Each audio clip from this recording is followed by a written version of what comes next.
اب میں گزارش کروں گا خطاب کے لیے صاحب قلم محترم جناب مولانا پیرزادہ سردار احمد قادری صاحب کو، ان کی خدمت اقدس میں عرض کرتا ہوں کہ وہ تشریف لائیں اور اپنے خطاب سے حضور کو مستفیض فرمائیں۔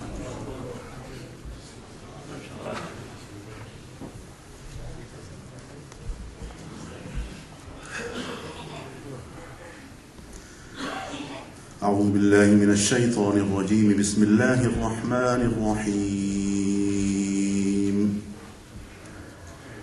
الحمد لله رب العالمين والصلاة والسلام على أشرف الأنبياء وسيد المرسلين سيدنا ومولانا محمدا المصطفى أحمد المجتبى صلى الله تعالى عليه وعلى آله وصحبه صلى الله تعالى عليه وعلى آله وصحبه وأهل بيته ومن تبعهم بإحسان إلى يوم الدين. أعوذ بالله من الشيطان الرجيم بسم الله الرحمن الرحيم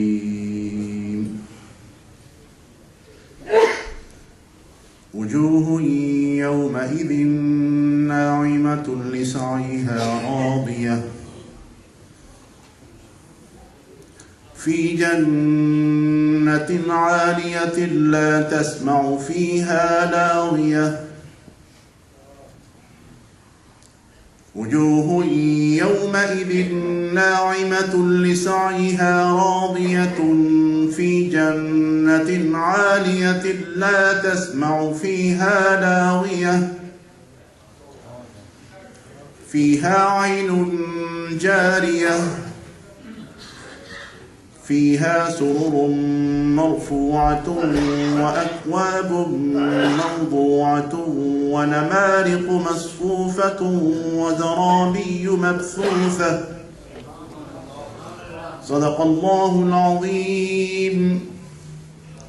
وقال الله سبحانه وتعالى الأخلاء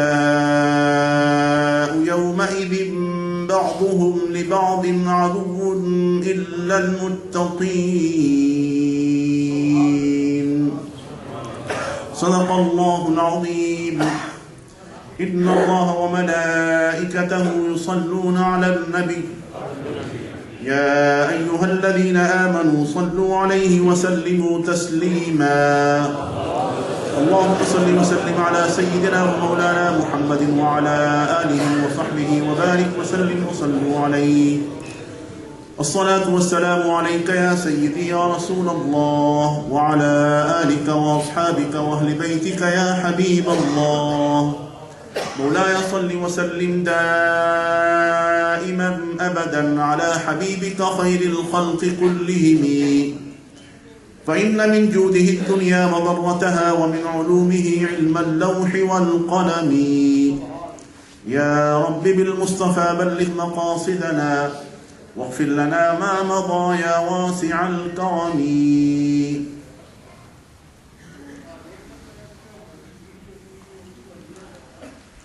نہ میں بادشاہ نہ وزیر ہوں، نہ میں بادشاہ نہ وزیر ہوں، نہ امیر ہوں نہ کبیر ہوں، میرا عشق ہے تیری سلطنت میں اسی کا ادنا فقیر ہوں۔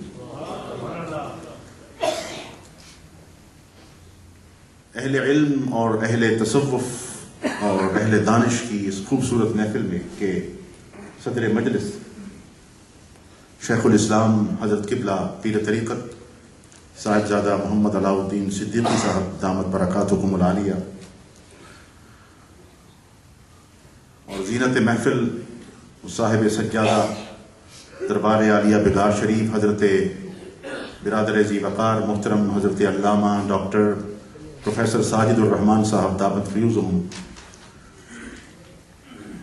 علامہ ابوبکر چشتی صاحب، علماء اہل سنت، مشائخ اہل سنت، معزز سامعین و حضرات، معزز سامعین خواتین و حضرات، السلام علیکم ورحمۃ اللہ وبرکاتہ۔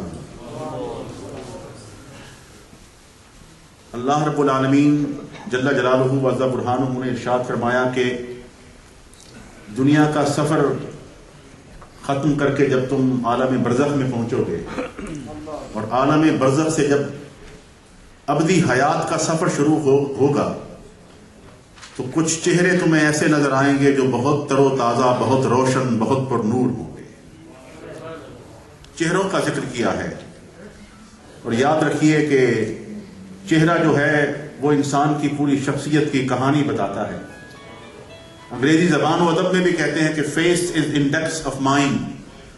ان لوگوں نے تو ہمیں بہت بعد میں بتایا، اللہ کے حبیب نے بہت پہلے بتا دیا تھا کہ جب نہ کوئی ادب تھا، نہ ادبی دنیا تھی، نہ کوئی کاغذ تھا، نہ قلم تھا، نہ کتابیں تھیں، اس زمانے میں اللہ کے رسول نے بتایا کہ کسی اللہ والے کی تلاش میں ہو تو اس کا چہرہ دیکھو، اس کے چہرے کو دیکھ کر اللہ یاد آ جائے تو سمجھو یہ ولی اللہ ہے۔ تو چہرہ انسان کی شخصیت کی کہانی بیان کرتا ہے، اور یہ چہرے کا نور ہوگا جو آپ کو کشاں کشاں میدان محشر سے جنت کی طرف لے جائے گا۔ اور یہ نور جو چہرے سے جبینوں سے نکلے گا کہ نورہم یسعی بین ایدیہم و بایمانہم، کہ وہ نور ان کے دائیں طرف ہوگا، ان کے بائیں طرف ہوگا۔ یہ نور کی بات اس وجہ سے بھی بڑی ریلیونٹ ہے کہ صاحب نور بھی بیٹھے ہوئے ہیں، اور تلفزیون نور کے حوالے سے بھی بات ہو رہی ہے۔ تو میں آپ سے عرض کروں کہ ہمارا نور سے تعلق قدیمی ہے، ابدی ہے، ازلی ہے، کہ جب وہ نور ان کے چہرے سے نکلے گا تو جو لوگ اہل باطل میں سے ہوں گے، جو رائے حق پر نہیں ہوں گے، وہ کہیں گے کہ ہمیں بھی اپنا نور تھوڑا سا دیں، نقتبس من نورکم، کہیں گے فرجعوا وراءکم، پھر پیچھے سے آؤ، شاید اس نور میں سے حصہ ملے۔ لیکن اللہ رب العالمین فرماتے ہیں کہ وہ نور ہم نے اس طرح سے تمہاری شخصیتوں کا لازمی حصہ بنا دیا ہے کہ اس نور سے وہی آدمی جنت میں جائے گا جو محمد مصطفیٰ کو نور مانتا ہوگا، کہ جو نور مصطفیٰ کا قائل ہے، کیونکہ نور ازلی جو ہے وہ جب منتقل ہوا تو اس نے نور مصطفیٰ کی شکل اختیار کر لی، کہ ان اللہ تعالی خلق قبل الاشیاء نور نبیہ کا من نور ہی۔ وہ اپنے نور کو جب ظاہر کرنا چاہتا ہے تو نور مصطفیٰ میں منتقل کرتا ہے، اس کا عکس۔ اور نور کی اقسام ہیں۔ آقا علیہ السلام نے فرمایا کہ ایک کسی کا تو نور ایسے ہوگا یا رسول اللہ کہ وہ نور کا فرق بھی تو ہوگا نا، اس کی زبان کی کوالٹی ایک جیسی نہیں ہو سکتی، کوانٹٹی ایک جیسی نہیں ہو سکتی۔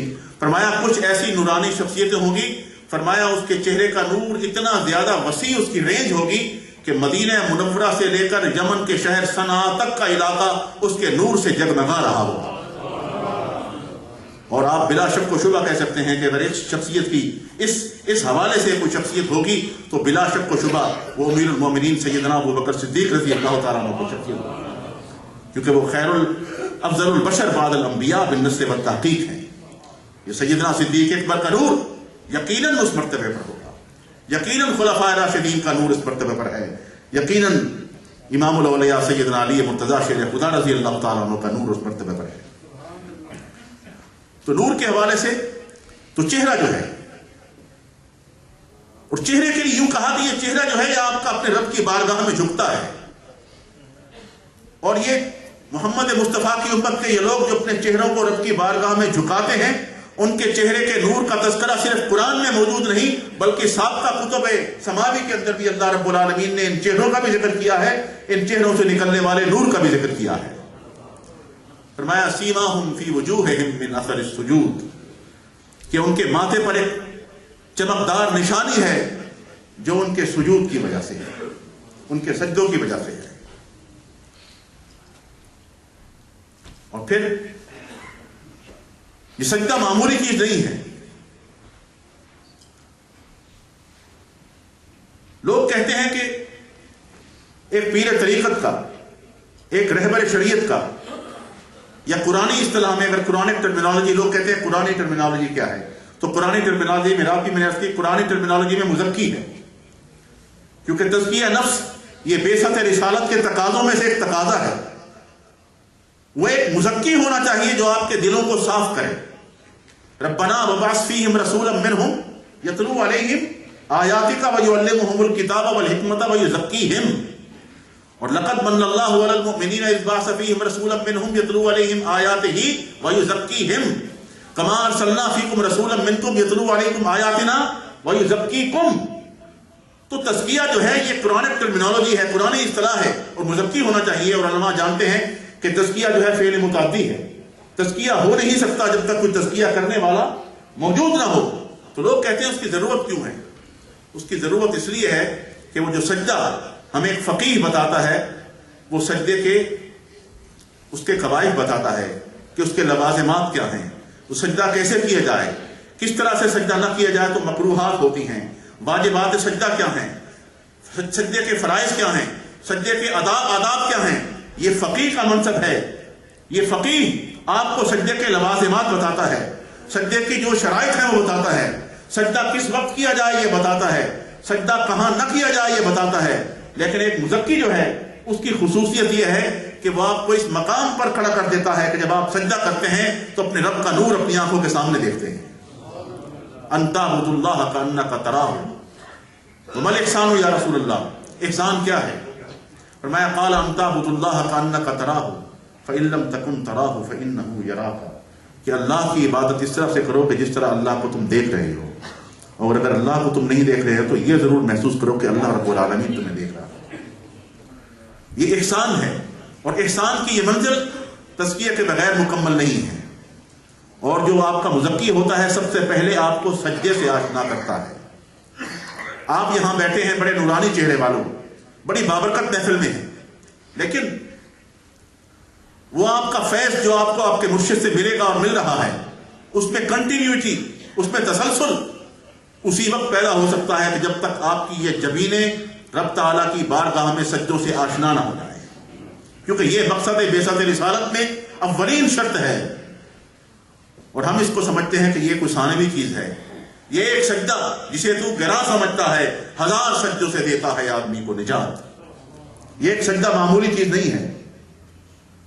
یہ وہ سجدہ ہے کہ جو رسول کریم صلی اللہ علیہ وسلم کی جنت میں تمہیں رفاقت نصیب کر دیتا ہے. حضور نے نسخہ بتا دیا. حضرت ربیعہ نے جب کہا کہ یا رسول اللہ میں آپ سے کچھ مانگنا چاہتا ہوں، فرمایا سل ربیعہ، آج مانگو، دریائے رحمت جوش پر ہے. حضور انی ارید مرافقتک فی الجنہ، حضور میں اب جنت میں آپ کی مرافقت چاہتا ہوں. فرمایا یہ چیز تمہیں مل جائے گی، لیکن اس کے لیے تمہیں میری مدد بھی تو کرنی پڑے گی کہ جب میں رب کی بارگاہ میں تمہارا استغاثہ پیش کروں کہ یہ میرا غلام جنت میں میرا مقام، میرے مقام میں میری مسابقت چاہتا ہے، تو اس میں تمہاری اس درخواست کے ساتھ ساتھ تمہارے چہروں پر منور ہونے والا سجدوں کا نور بھی تو ہونا چاہیے کہ نماز کے ساتھ میری مدد کرو، نماز کے ساتھ میری مدد کرو. اور وہ نماز وہی نماز ہے جو علماء اور مشائخ جب بتاتے ہیں آپ کو تو اس میں ایک روحانی تزکیہ جو ہے اس کا عنصر شامل ہوتا ہے. معزز سامعین، تصوف کے متعلق آج کل بہت بحث ہو رہی ہے.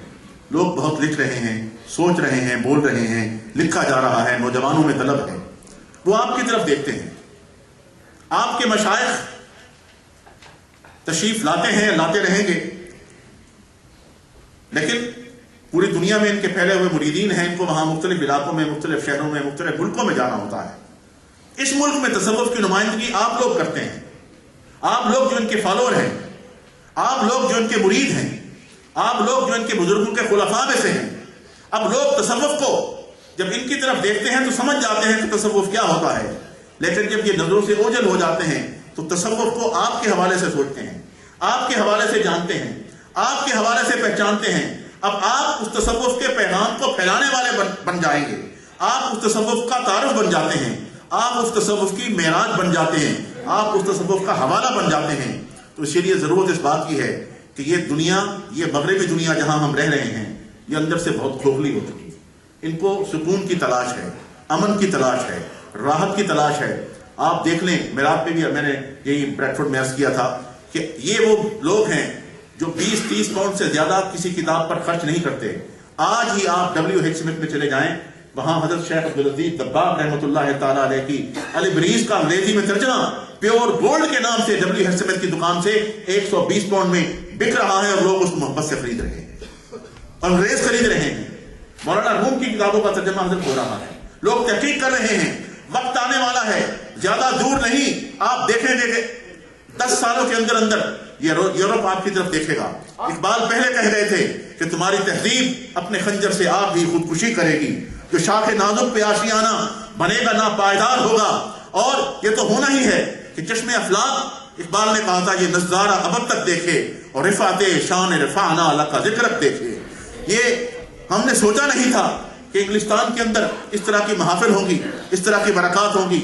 یہ آج سے 30 35 40 سال پہلے یہ پاکان امت یہاں آئے، یہ علماء آئے، یہ مشائخ آئے، حضرت قبلہ پیر صاحب تشریف لائے، آپ کے چہروں کو، آپ کی جبینوں کو سجدوں سے آشنا کیا، آپ کے دل کو محبت رسول سے آشنا کیا، آپ کو اللہ اور اس کے رسول کے پیغام سے آشنا کیا۔ لیکن اب یہ مرحلہ اگلی نسل میں منتقل ہو رہا ہے، اور یقین رکھیے کہ شیخ سیدنا عبدالعزیز دباغ رحمۃ اللہ علیہ فرماتے ہیں کہ اسلام میں سماع کا مقام پہلے ہے، اطاعت کا مقام بعد میں ہے۔ شیخ مبارک کہتے ہیں کہ میں نے شیخ سے پوچھا کہ اللہ رب العالمین نے ختم اللہ علی قلوبہم کے بعد وعلی سمعہم کہا، وعلی ابصارہم بعد میں کہا۔ لوگ تو سمجھتے ہیں کہ آنکھوں کا مقام پہلے ہوتا ہے، سننے کا مقام بعد میں ہوتا ہے۔ رب کائنات کا فرمان کہ اللہ نے ان کے دلوں پر مہر لگا دی، اور پھر کہا ان کے کانوں پر مہر لگائی، پھر ان کے کہا آنکھوں پر مہر لگائی۔ تو حضرت اس کی حکمت کیا ہے؟ تو اس امی شیخ نے کہ جس کے 5 مہینے کا کلام البریز نے پوری دنیا کو ورطہ حیرت میں ڈال رہا ہے۔ میں بھی پچھلے مہینے مراکش میں حاضر تھا حضور، میں وہاں کتابوں کی دکان میں حاضر ہوا تو اس وقت دنیا عرب کے اندر تصوف میں جتنا کام ہو رہا ہے اتنا کسی اور شعبے میں کام نہیں ہو رہا۔ عربی میں بے شمار کتابیں، دنیا عرب واپس آ رہا ہے، کل شیء یرجع الی اصلہ۔ تو حضرت فرماتے ہیں کہ اس لیے کیونکہ جو سننے کا مقام ہے وہ دیکھنے سے زیادہ اہم ہے، سننے کا مقام دیکھنے سے زیادہ اہم ہے۔ فرماتے ہیں کہ اگر حضور علیہ السلام کی امت کے، آپ کے دور کے سارے صحابہ بالفرض سارے نبینا ہوتے لیکن سننے والے ہوتے، پھر بھی اسلام کا پیغام ہم تک پہنچ جاتا۔ اسی لیے سرکار بھی یہی فرماتے ہیں اسمعوا واطیعوا، خلفائے راشدین بھی یہی کہتے ہیں کہ اسمعوا واطیعوا۔ تو سمع جو ہے وہ بہت ضروری۔ ہمارے جو نوجوان ہیں آج انٹرنیٹ پہ بیٹھ جاتے ہیں، وہ سمجھتے ہیں کہ ہم انفارمیشن وہاں سے فیڈ کر لیں گے، تو وہ سمع کی جو مبارک ساتھ ہیں اس سے محروم ہو جاتے ہیں۔ حضرت انٹرنیٹ کو وہ اپنا شیخ بنا لیتے ہیں۔ نہیں، ہم تو یہ دیکھتے ہیں کہ امام بخاری ہوں، امام ترمذی ہوں، امام مسلم ہوں یا بہقی ہوں، سینکڑوں میل کا سفر طے کر کے جاتے ہیں صرف اس لیے کہ کسی مرد حق سے، اس کی زبان سے محمد مصطفیٰ کا کلام کو سن سکیں۔ سمع حدیث کے لیے جاتے تھے، حالانکہ وہ حدیث پہلے سن چکے ہوتے تھے، لیکن وہ کہتے تھے درمیان میں ایک واسطہ پڑ گیا نا، اب ہزاروں میل کا سفر طے کرنا بھی گوارا ہے، کیونکہ ہم اس کے منہ سے یہ زبان سے یہ کلمہ سنیں گے جو یہ کہے کہ میں نے یہ کلام رسول کے صحابی سے سنا تھا، تاکہ درمیان میں واسطہ کم ہو جائے۔ تو سننے کی برکتیں ہیں۔ تو غنیمت جانو ان گھڑیوں کو کہ آپ کو سنانے والے یہ لوگ موجود ہیں ابھی، لیکن یہاں تک معاملہ ختم نہیں ہوتا، اس پیغام کو آگے بڑھانا ہے۔ میرے آقا فرمایا حجۃ الوداع میں کہ بلغوا عنی ولو آیہ، ایک آیت پہ کسی کو یاد ہو تو آگے پھیلاؤ۔ آج کی محفل میں صرف ایک بات پیغام ابھی آپ کو ملے گا۔ میں جو ایک درد دل آپ سے شیئر کرنا چاہتا ہوں اور ہر جگہ جا کے محسوس کرتا ہوں کہ ہم یہاں بیٹھتے ہیں، اپنے کاروبار کی بات کرتے ہیں، اپنے بزنس کی بات کرتے ہیں، اپنی گاڑی کی نئی ماڈل کی بات کرتے ہیں، اپنے کاروبار کی ترقی کی بات کرتے ہیں، اپنے مکانوں کی بڑھتی ہوئی تعداد کے بارے میں بات کرتے ہیں۔ یہ باتیں تو ہوتی رہتی ہیں، لیکن میرے آقا نے فرمایا وہ دنیا کی سب سے بدترین محفل ہے جہاں دنیا